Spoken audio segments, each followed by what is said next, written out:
Mon nom est Hénou Lecaille, je suis polynésien, résident en Polynésie française, ou plutôt Maorinui, le nom de notre pays, lorsque nous atteindrons un jour, et je l'espère très bientôt, notre pleine souveraineté. Je suis l'un des 38 élus du parti indépendantiste, le Tavinihuratira, composant la majorité à l'Assemblée de la Polynésie française, et je vous remercie de m'avoir invité dans votre pays afin de vous parler de mon peuple et de notre aspiration politique. La construction de la Polynésie, en tant que région de l'océan Pacifique, s'est produite à travers des millénaires d'histoire, de migration et d'interactions culturelles. Malgré les influences extérieures, de nombreuses îles polynésiennes ont réussi à préserver leur culture et traditions uniques, faisant de la Polynésie une région riche en diversité culturelle et géographique, et notre pays en fait partie. Imaginez deux grands mouvements migratoires.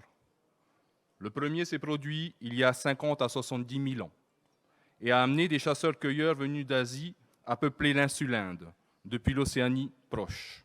La seconde vague est plus récente et a débuté il y a environ 6 000 ans.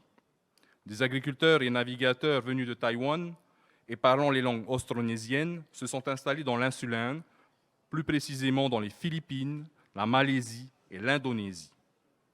À partir d'Indonésie, il y a environ 4 000 ans, ces navigateurs austronésiens sont arrivés vers les îles de l'Océanie. Plus à l'est, ces navigateurs, mes ancêtres, sont arrivés en Polynésie il y a environ 3 300 ans.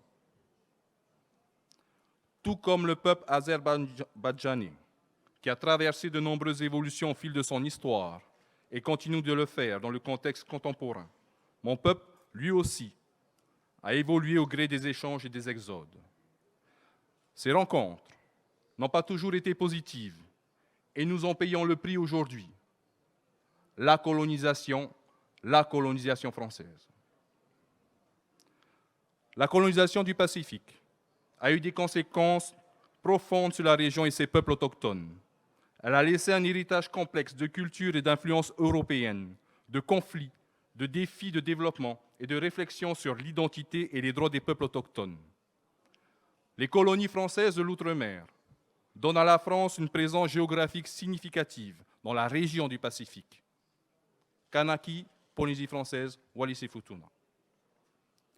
Ces colonies assurent à la France une place capitale, centrale et stratégique sur l'échiquier politique international, face à la Chine et aux États-Unis, bien qu'elles se défendent de vouloir rivaliser ou prendre parti pour l'un ou l'autre État, au nom du Pacific Way. La France prétend promouvoir la stabilité et la coopération dans cette région stratégique, mais elle veut surtout prévenir l'érosion de la présence française dans une Océanie très convoitée. La colonisation de la Polynésie française par la France a débuté au XXIe siècle, marquée par l'établissement de protectorats sur des îles telles que Tahiti. En 1880, la France a annexé l'ensemble de la Polynésie par les armes,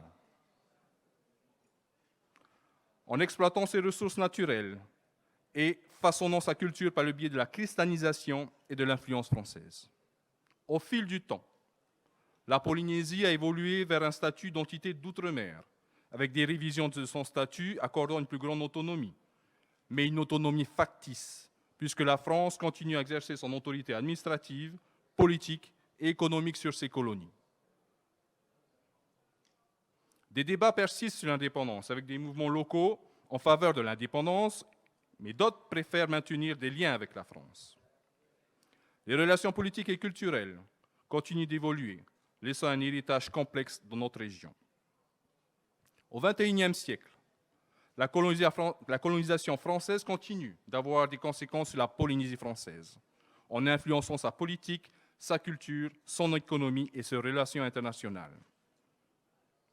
Le débat sur l'indépendance et les questions liées à l'environnement et à la santé ont toujours été parmi les enjeux les plus préoccupants auxquels la région Pacifique et plus clairement la Polynésie française ont été confrontées. L'installation du centre d'expérimentation atomique en Polynésie française a été le théâtre de décennies d'activités nucléaires marquées par des controverses, des conséquences pour la santé, l'environnement et des mouvements d'opposition.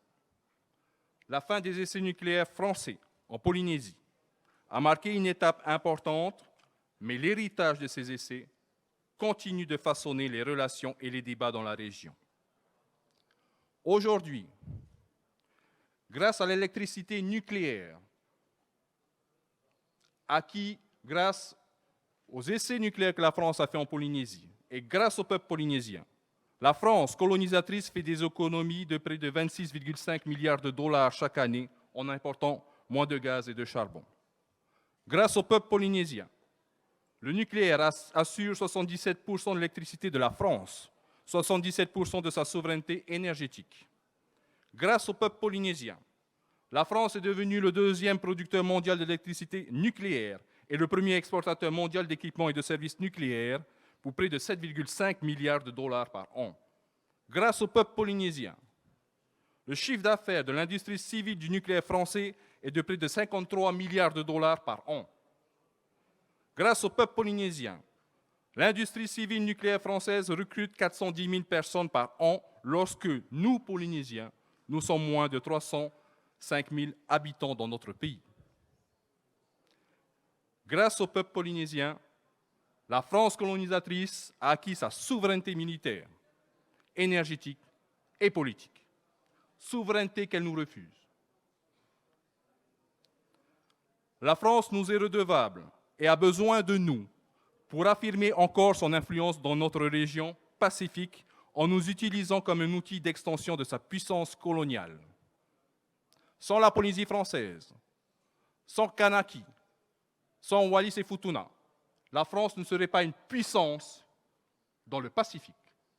La France n'existerait pas dans le Pacifique. Et la France ne serait pas un acteur de l'axe Indo-Pacifique, sans ses colonies. Voilà pourquoi le Tavini-Huratira, notre parti indépendantiste, s'est inscrit depuis plus de 40 ans maintenant dans une lutte anticoloniale et souverainiste, motivée par le désir de mettre fin à l'exploitation coloniale et de récupérer le contrôle des ressources de notre nation et du destin de notre peuple. La communauté internationale, en particulier les Nations Unies, a joué un rôle clé en encourageant la décolonisation. Des résolutions de l'ONU ont appelé à la fin de la colonisation et à l'autodétermination des peuples colonisés. C'est dans ce contexte que la Polynésie française a été inscrite sur la liste des territoires non autonomes établie par les Nations Unies, une première fois de 1946 à 1947. Mais la France nous a retirés en 1947 de la liste des pays non autonomes. Néanmoins, ce n'est qu'en 2013, et après plusieurs négociations, que l'Assemblée générale a réinscrit la Polynésie française sur cette liste, considérant qu'elle restait un territoire non autonome au sens de la Charte. Le statut de la Polynésie française a été examiné par le comité spécial des 24 sur la décolonisation, le C24, qui est chargé de superviser la décolonisation des territoires non autonomes, et en 2013, le C24 a décidé de maintenir la Polynésie française sur la liste des territoires non autonomes à décoloniser. Mais aujourd'hui, l'État français tente de nous retirer de cette liste. L'État français tente de nous voler notre droit d'accession à la pleine souveraineté.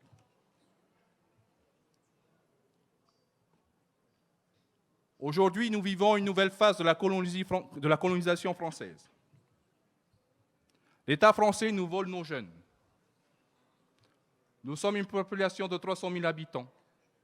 Et chaque année, 800 jeunes sont enrôlés dans l'armée française pour aller être formés en France et pour aller faire ces guerres en Afrique. Chaque année, 800 jeunes partent pour former l'armée coloniale française qui va faire ces guerres à l'étranger.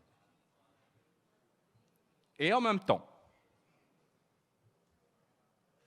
la population française blanche vient s'installer en Polynésie.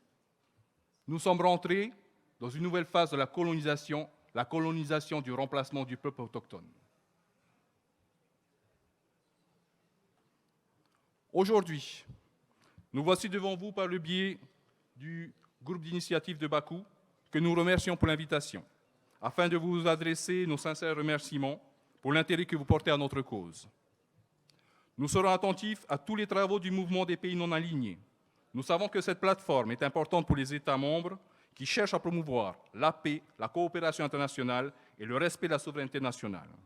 Nous gardons à l'esprit que bien que la dynamique géopolitique ait changé depuis sa création, le mouvement des pays non alignés demeure un acteur influent sur la scène internationale, ce pourquoi nous espérons son soutien dans le processus d'accession à la pleine souveraineté de Maui Nui.